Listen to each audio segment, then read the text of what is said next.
Magandang araw po ulit sa inyong lahat mga ka-farmer. So welcome back sa channel natin, Dims TV po. So ngayong araw mga ka-farmer ay pag-uusapan naman po natin kung ilang kilo ng feeds yung mauubos ng isang broiler mula day old hanggang sa pag-harvest po. So ito pag-uusapan natin mga ka-farmer. So may nagtatanong kasi sa akin, may nag-comment kung ano po ba, kung ilang kilo po ba ng feeds maubos ng isang broiler mga ka-farmer hanggang po sa pag-harvest mula sa pag day old hanggang sa pag-harvest po. So yun yung pag-uusapan po natin ngayon mga ka-farmer. So bago po yun, meron po akong magandang sabihin sa inyo mga ka-farmer, na nagpapasalamat po talaga ako sa walang sawang pagsuporta nyo sa ating channel. So maraming salamat po mga ka-farmer. Kung di po dahil sa inyo ay hindi po lalaki yung ating subscriber po o tayo yung channel po natin. So maraming salamat po mga ka-farmer sa inyong pag-subscribe channel natin. So lalo pa po akong nagaganahan sa pagbablog po para po ma-share sa inyo kung ano po ba yung mga natutunan ko. So disclaimer naman lang po mga ka-farmer. So yung sa akin ay yung tuturo ko sa inyo based sa aking experience po. Hindi po to hindi naman talaga ako eksperto mga ka-farmer. So yung tuturo ko sa inyo ay experience ko lang po. So maaring umiba to sa inyo, maraming lumaki, maraming lumiit, marahil hindi tayo pare-pareho mga ka-farmer. So yun, punta tayo sa taas at saka magsha-shoutout tayo mga ka-farmer. Meron tayong i-shoutout ngayon 5 viewers po natin, 5 subscriber po natin mga ka-farmer. So kung gusto mo magpa-shoutout dyan, so comment lang po kayo mga ka-farmer sa sa baba. So para ma-shoutout ko po kayo ha. So maraming salamat po. So tara na po sa taas.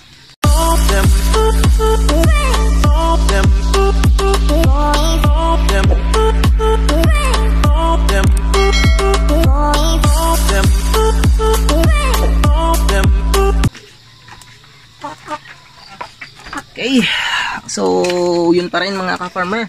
Dito pa rin ating alagang broiler, si Whitey o siyang si Pilay. So yun. So ito na mga ka-farmer, magsha-shoutout muna tayo bago tayo mag-proceed sa topic natin. So ito na, napapawisan ako mga ka-farmer. So ito na, unang-una shoutout natin si Mark Anthony Gomez. Mark Anthony Gomez, boss, shoutout po kita. Big shoutout po para sa'yo. Burns Channel, Madam Burns Channel, maraming salamat po sa pag-support sa channel natin. Pangatlo, Mr. Yong. So, ka-farmer Mr. Yong, maraming salamat po sa pag-support ng channel natin. Big shoutout po para sa inyo. Pangapat, Mike Galikam. So, idol, maraming salamat po sa pag-support ng channel natin. Panglima, mga ka-farmer, Bisayang Mananap TV. Yo, Bisayang Mananap TV. Big shoutout po para sa inyo, idol. So, yun. Mirong 5 tayong shoutout ngayon mga ka-farmer. So, sa shoutout po natin, maraming salamat po sa pag-support sa channel natin. Nawa po ay dumami pa po tayo. So, sa inyo, maraming salamat sa pag-support. Nawa ay nasa mabuti kayong kalagayan, i-bless kayo ni God sa pamumuhay at maging maganda ang inyong career sa buhay mga ka-farmer. So yun, proceed pa tayo sa ating topic ngayon. So yun, may nag-comment kasi sa akin mga ka-farmer kung ilang kilo po ba. Yun, hanapin ko mamaya mga farmer kung sino yung nagko-comment. Hanapin ko talaga mamaya para i-post ko dito. So, kung ilang kilo maubos ng broiler chicken natin mula day old hanggang sa pag-harvest po. So, mga ka-farmer, based my experience po, no? So, nag-alaga po ako ng una ng 50 heads po na broiler. 50 heads. So, sa 50 heads, mga ka-farmer, yung unang binili ko sa loob ng 1-2 linggo ay 30 kilos na Integra 1000. So naubos po nila yon. 1 day to 14 days. O yun, Integra to 1,000. 30 kilos po yun. So 15 days hanggang sa pag-harvest po mga farmer, ay nagbili po ako ng Integra 2000 na isang sako po at 20 kilograms. So yung isang sako mga ka-farmer ay maabot siya ng 50 kilos. So 70 kilos lahat. So yun, ubos natin 50 plus 70 is 100. Yun mga ka-farmer. So yung nirets ko lang natin bang mga ka-farmer para sa pagkatay natin ay 1.8 kilogram. So depende din yun sa inyo mga ka-farmer kung hanggang anong kilo yung gusto nyo bago nyo kakatay yung alagang broiler. So sa akin kasi 1.8. So depende sa inyo, baka lumaki yung gastos ng feeds dahil po sa gusto nyo pang madagdagan yung timbang ninyong mga manok. So dadagdag po kayo ng pagbili ng feeds mga ka-farmer. So sa akin ay hindi na ako nagdagdag, kaya po hanggang umabot po ako ng 100 kilos na feeds po. So 30 kilograms sa Integra 1000, tapos 70 kilograms po sa Integra 2000. So paano po ba natin malalaman mga ka-farmer kung ilang kilo ang naubos ng isang broiler? So ito na. So 100 kilos mga ka-farmer, i-divide po natin yan sa 50 pieces na broiler. So 100 divide 50 equals 2. So sa katunayan mga ka-farmer ay yung isang broiler ko ay nakaubo siya ng 2 kilos na feeds bago ko siya na harvest, bago ko siya kinatay. So mga ka-farmer, sa sinabi ko kanina na hindi po tayo pantay-pantay po ng pagpapalaki ng ating alagang broiler. Depende din yan mga ka-farmer sa panahon, depende din yan sa pag-aalaga po natin. So kung maganda yung pag-aalaga natin, so makakalis po tayo ng feeds na consumption nila.